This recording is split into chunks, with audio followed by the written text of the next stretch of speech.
आज हम बात करेंगे एक ऐसी जाति के बारे में जिसे फिल्मों और टीवी सीरियल में जोकर के रूप में दिखाया जाता है और आधुनिक युग में एक दो जातियों को छोड़कर बाकी जातियां खलनायक ही समझती हैं और इस जाति के बारे में उल्टी सीधी बातें करती हैं। हालांकि इस जाति के लोगों पर इसका कोई खास असर नहीं पड़ता, क्योंकि दिल और दिमाग से मजबूत यह जाति ब्राह्मण है। हाँ दोस्तों, हम बात कर रहे हैं व्यक्ति का दिमाग कहे जाने वाली जाति ब्राह्मण की। पर क्या ब्राह्मण ऐसे ही होते हैं? आइए जानते हैं। ब्राह्मण का अर्थ होता है ब्रह्मांड को जानने वाला। ब्रह्म का मतलब परमात्मा, यानी जो परमात्मा को जानता हो वो ब्राह्मण है। जातियां कर्मों के अनुसार ही बटी हैं, ऐसा नहीं कि कोई भी ब्राह्मण बन जाए। ब्राह्मण समाज का इतिहास प्राचीन भारत के वैदिक धर्म से आरंभ होता है।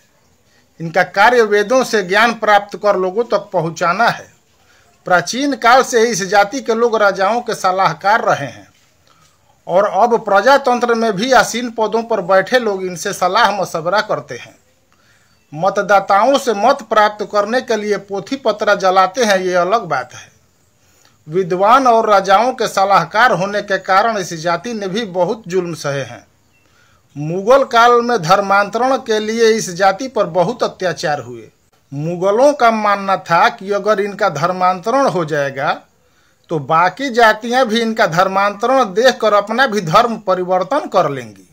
इस जाति के लोगों पर मुगल काल में तरह तरह के अत्याचार हुए, यहाँ तक कि इनसे पैखाने तक फेंकवाए गए।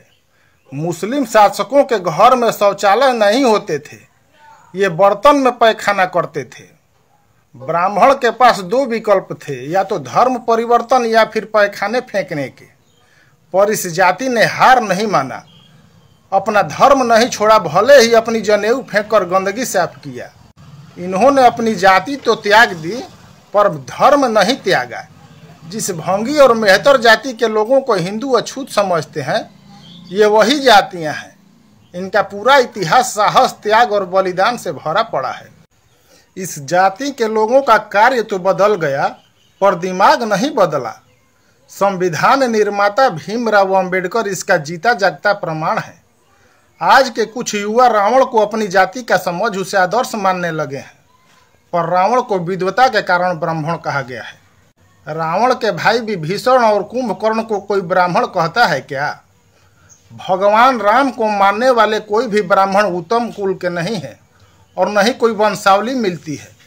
ब्राह्मण की बात हो और ब्राह्मणवाद का नाम न आए, ऐसा कैसे संभव है?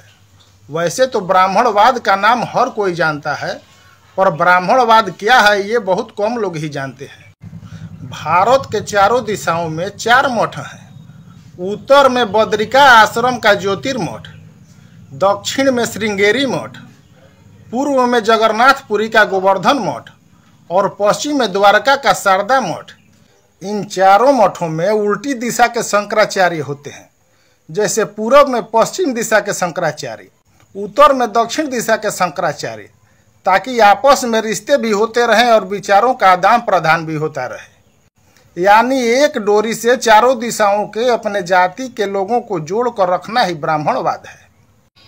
आज़ादी की लड़ाई में भी इस जाति का अहम योगदान रहा है। चंद्रशेखर आजाद, मंगल पांडे और चित्तू पांडे किसी से छुपे नहीं हैं। बिहार में एक ब्राह्मण है, इनका नाम तो नहीं लूँगा, पर उनकी काबिलियत की बदौलत सत्ता पक्ष के लोग उन्हें अपने साथ ही रखते हैं, चाहे सरकार किसी भी पार्टी की हो। मुख्यमंत्री के राइट हैंड ही माने जाते रहे हैं। भारत के हर राज्यों में जाकर चुनाव में जीत दिलवाने वाले या तरह तरह के स्लोगन देने वाले भी बक्सर बिहार के एक ब्राह्मण ही हैं। सबका साथ सबका विकास, मोदी है तो मुमकिन है, बिहार में बहार है, नीतीश कुमार हैं, जैसे कई स्लोगन देश में मशहूर हैं।